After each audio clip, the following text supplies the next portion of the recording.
Muy buenas tardes, tengan todos ustedes. Quiero agradecer al doctor Fajardo, Germán Fajardo, y a la mesa directiva el haberme aceptado para presentar esta plática, así como a la doctora Domínguez. Y como ella bien dijo, pues todo el mundo cree que la piel es algo que es muy sencillo, aunque muchas veces yo oigo decir a muchos médicos, mira, tiene ronchas y yo los veo todos iguales. Y digo, no, no son todos iguales, necesitamos hacer la diferencia. Y entonces yo escogí aquellos dermatosis que realmente pongan en peligro la vida, porque ese es el tema que nos compete el día de hoy. En primer lugar, quiero decirles lo que voy a tratar. Voy a tratar padecimientos que están genéticamente determinados, son genodermatosis, algunos procesos infecciosos que se presentan de forma diferente en el niño y en el adulto. Y, por supuesto, hay que mencionar a los aspectos farmacológicos como el síndrome de Stevens-Johnson y síndrome de Lyell, y, finalmente, algunos padecimientos vasculares que también se comportan de manera muy diferente porque se presentan solo en niños.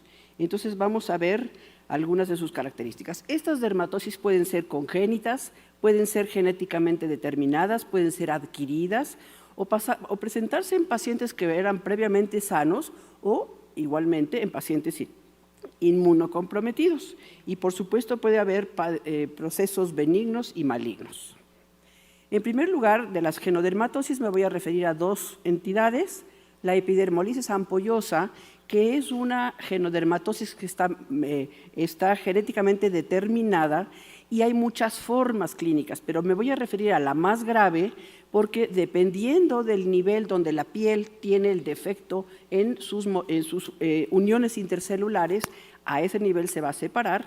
La simple, pues evidentemente es la más benigna, está en la epidermis. La de unión es precisamente la unión dermoepidérmica, desprendiendo toda la epidermis, y la distrófica, que es más profunda, es subepidérmica, y entonces lo que esté desprendiendo la mayor parte de epidermis van a ser las más graves. Pero de estas, la más frecuentemente severa y mortal es la de Herlitz. Esta se presenta desde el momento del nacimiento, desde que el ginecólogo toma al bebé para extraerlo, se ve cómo se le desprende la piel. Y se va a caracterizar por tener grandes ampollas completas, afecta tanto a piel como a mucosas y son ampollas muy flácidas.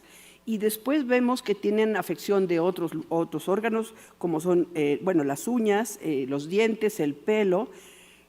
La pérdida de esta piel en forma tan abrupta y tan extensa, por supuesto, va a favorecer que haya una pérdida de la barrera cutánea como protectora, y entonces pueden haber infecciones y se asocia a una mala alimentación porque tienen todo el tracto digestivo afectado.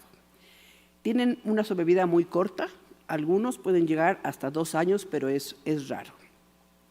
¿Qué vamos a hacer con estos niños? Bueno, en primer lugar, tenemos que manejarlos con una técnica de aislamiento y estéril.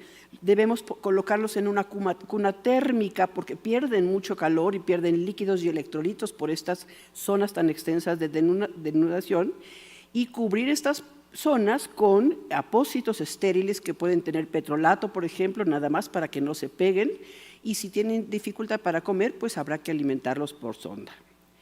Y el extremo contrario es el exceso de piel. Aquí podemos ver a un bebé colodión, que es una característica de estos niños con también un defecto, una mutación en diversas moléculas, en donde la piel no se desprende. Y al no desprenderse se va acumulando, haciendo esta membrana plástica que se compara con el colodión que se utiliza para las cirugías. Y estos niños nacen como imposibilitados para tener unos movimientos respiratorios normales. Lo mismo para succionar. Tienen ectropión, tienen eclabión, porque la piel es tan rígida, tan poco elástica, que se hacen estas láminas tan grandes. Entonces es importante detectarlo tempranamente y para determinar si necesita estar en una incubadora, pero aquí al contrario, en lugar de que sea una cuna térmica, tiene que ser una incubadora con una alta humedad para suavizar un poquito esa piel. Igualmente habrá que alimentarlo por sonda si es incapaz de succionar. No es conveniente desprender las escamas. Con frecuencia vemos que quieren desprenderlas como para que más rápido se mejore y esto hace que se infecten. Y, por supuesto, lubricar. Pero también hay que ver que estos niños, la mayoría, va a evolucionar a lo que conocemos como ictiosis laminar. Y entonces el tratamiento será diferente, ya que la piel no esté tan gruesa, y entonces toda su vida tendrá que tomar algún medicamento como son los retinoides, que su papel es desprender más rápido la epidermis para que no tengan una coraza tan gruesa. Y bueno, uno que pone en riesgo la vida y que es incompatible con la vida es el feto arlequín. Por ahí su nombre de feto arlequín, nace con una piel tan cuarteada que parece uno de estos trajes que utilizaban los arlequines en las ferias y por eso se le llama así y es incompatible con la vida. Pero es importante para hacer consejo genético. Pasando a los aspectos infecciosos, el síndrome de choque tóxico es una enfermedad aguda multisistémica y muy grave. Generalmente es secundaria a focos infecciosos a distancia, en donde estén ya sea colonizados o infectados, y estos están producidos por cepas productoras de toxinas que se comportan como superantígenos, principalmente de dos, del Staphylococcus aureus, en el menor de los casos, en 5%, y el Streptococcus pyogenes, hasta en 60% de los casos. El paciente empieza a presentar un cuadro infeccioso con cefalea, mialgias, náusea, vómito y muy rápidamente, en 12 a 24 horas, puede tener alteraciones neurológicas e hipotensión, llegando hasta el estado de choque. Este se acompaña de un exantema que puede ser escarlatiniforme, con una lengua en fresa, y hacer una eritrodermia. Le llamamos eritrodermia cuando el enrojecimiento de la piel abarca más del 90%. En 8 a 12 horas puede tener falla renal, puede tener encefalopatía hepática y puede tener coagulación intravascular diseminada. Es un paciente que debe ser manejado en terapia intensiva, con antibióticos de acuerdo a la gente que se haya aislado y, por supuesto, el manejo de choque, que por razones de tiempo pues no es posible detallarlo, pero lo que sí ha cambiado el pronóstico de estos pacientes es la gamaglobulina intravenosa como coadyuvante. Aquí pueden ver cómo está chocado el retardo en el llenado capilar. En contraste con ese está la fascitis necrosante. También es muy grave y muy rápida. Esta es una infección que viene como de abajo hacia arriba. Viene de la fascia y del tejido celular subcutáneo hacia la epidermis. Afecta a estas dos capas y puede ser polimicrobiana o monomicrobiano, y con frecuencia se presenta después de procedimientos quirúrgicos, a veces hasta una semana después, o de lesiones cutáneas o traumatismos, y se presenta principalmente en extremidades o en periné, lo que llamaban antes la gangrena de Fournier, y se caracteriza por tener ampollas hemorrágicas, obscuras, violáceas, con necrosis, con crepitación, y va a tener un edema indurado y doloroso. Es importante reconocerlo porque aquí el tratamiento efectivo no van a ser los antibióticos, sino el desbridamiento de los tejidos necróticos, porque la mortalidad puede ser hasta del 35%. La púrpura fulminante o fulminans es una reacción que puede ser infecciosa, postinfecciosa, pero también se puede ver en defectos congénitos como la deficiencia de la proteína C y S o en algunas enfermedades autoinmunes, que rápidamente provocan una púrpura palpable y dolorosa, rodeada de un halo eritematoso, que va a causar isquemia y después infartos y necrosis, acompañado de coagulación intravascular diseminada. Obviamente el manejo también es con antibióticos y el desbridamiento y la fasciotomía. Y vean ustedes que hay casos que se mejoran mucho siempre y cuando hayan sido desbridados a tiempo.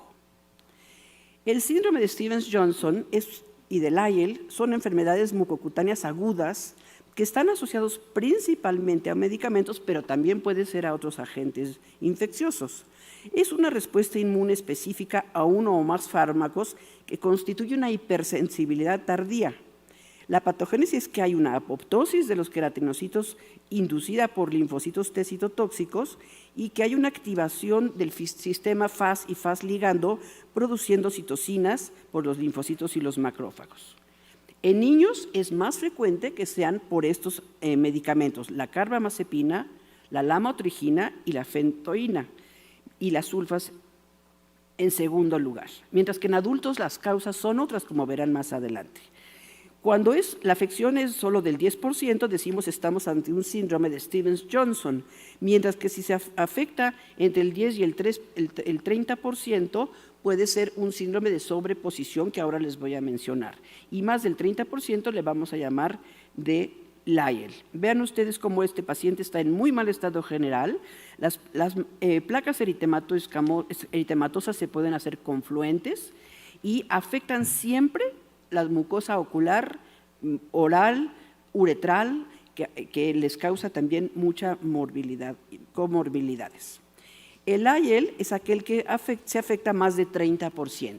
Y tenemos pacientes que tienen una afección como de Lyell y vean ustedes como unas piernas que tienen menos lesiones, entonces al que se le llama el síndrome de sobreposición, porque está entre el 10 y el 30. Pero estos pacientes tienen muchas secuelas, pueden tener mucho daño si no se tratan inmediatamente, como les decía, en una terapia intensiva, aislamiento, cubriendo la piel denudada, y se pueden dar corticoides sistémicos en bolo al principio, pero lo que realmente les cambia el pronóstico es la gamma-globulina endovenosa. Y aquí podemos ver un chico que ya tiene la piel limpia, lo que más les provoca son alteraciones oculares. Es la secuela más frecuente, sinequias, úlceras, hasta la ceguera puede ser. La enfermedad de Kawasaki es una enfermedad que se presenta solo en la edad pediátrica. Esta fue descrita por los japoneses, por Kawasaki, y es una vasculitis aguda, autolimitada, que afecta vasos de pequeño y mediano calibre. Es predominantemente en lactantes, el 80% son menores de 5 años, y esto está causado probablemente, porque no se ha determinado, por agentes infecciosos que producen una enfermedad solo en individuos genéticamente predispuestos. Es mucho más frecuente en los asiáticos, pero en México y en Europa y en Estados Unidos también hay. Entonces, la causa más frecuente de la mortalidad o morbilidad de estos niños es que hacen aneurismas cardíacos.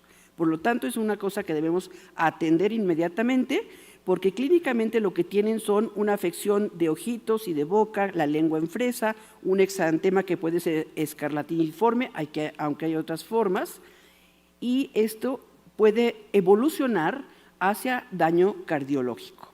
Hay descamación generalizada también y afección de sitios como la vacuna o región perianal que nos pueden hacer sospechar que es un Kawasaki, y desafortunadamente no hay un examen que podamos hacer y corroboremos que es un Kawasaki, excepto que ya haya tenido el aneurisma, pero no queremos llegar a esos extremos.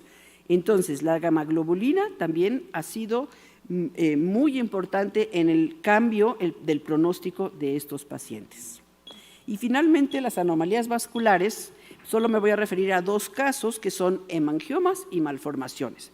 Hemangiomas o hemangioendotelioma caposiforme es aquel que nace el niño con un aumento de volumen y un color violáceo, y si está en la carita o en el cuello, además de todo va a comprimir la vía aérea. Y esto también puede estar en hígados. Esto crece rápidamente y se acompaña de una coagulopatía por consumo, que es lo que pudiera matarlo. Vean ustedes el color violáceo que tiene en solo unos días. Afortunadamente, estos pacientes ya responden a tratamiento y se pueden utilizar la metilprednisolona, la vincristina o el sirolimus. Aquí podemos ver al mismo chico tratado con vincristina 9 dosis que le cambió la vida.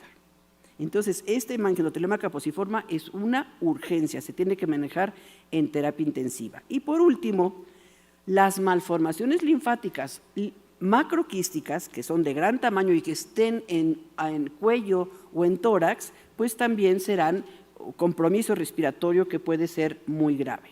Entonces, esto se puede tratar con escleroterapia, con sirolimus y con cirugía. Y finalmente, esta niña pues tuvo un final feliz, afortunadamente, y también deben ser manejados multidisciplinariamente. Muchas gracias por su atención.